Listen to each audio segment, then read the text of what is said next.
My name's Dr. Nasar Meer. I'm a reader in comparative social policy and citizenship at Strathclyde University.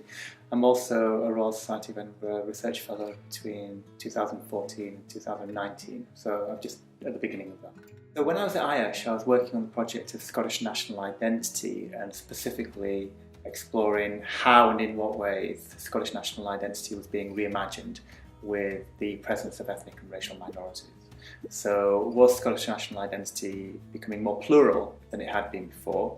And was that a result of minorities staking it, claiming it, or was it a more gradual process which had something to do with the intrinsic features of Scottish national identity? One of the things that comes from my research is the way in which the historical experience of Scotland as a global power has become uncoupled from contemporary debates about Scotland and also the way in which Scottish national identity is mobilised. So there's been a shift from a global Scotland to a national Scotland, and one of the things which emerges from my data is that it's not quite clear why, I suppose, and it might be intentional insofar as the imperial sins of a nation have to be forgotten if you want to mobilise a positive view of the national.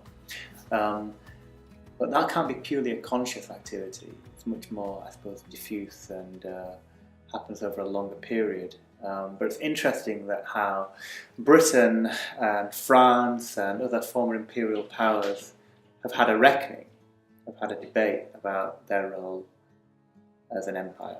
Scotland hasn't really, and that's worth noting. So I come from a broadly social science perspective, and one of the tendencies within the social science literature is to work with quite narrow, I think, theoretical frames. And one of the opportunities that IASH provided was to have a conversation about national identity with people from the humanities, especially people from history and literature, because we have a tendency, I think, as social scientists to look at data in quite a narrow sense. So we often have a look at quantitative data, which gives us an account of how people self-identify, in what ways, over a period of time. But we don't really get a sense of the richness, the romance of national identity, which is very hard actually to try to register and try to record and measure. It's something which comes through in language, in kind of the pathos of how people talk about national identity, and that's something that humanities are very good at. There are very few places where social scientists and humanities scholars actually get together and have a conversation. And this is what universities used to do much more comfortably and regularly, and there were protected spaces to have those cross or interdisciplinary conversations. That's much less the case now, partly because of the professional imperative of how universities are organised. We have very distinct units of analysis, we have to show research activity within our respective area. But IASH provided an opportunity that wasn't really available elsewhere.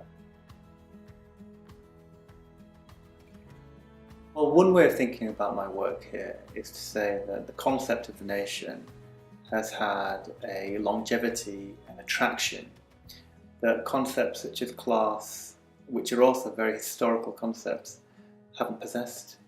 Class matters, but people are less mobilised by it, it would seem, certainly in the UK, than they are by a concept of the nation, either implicitly or explicitly.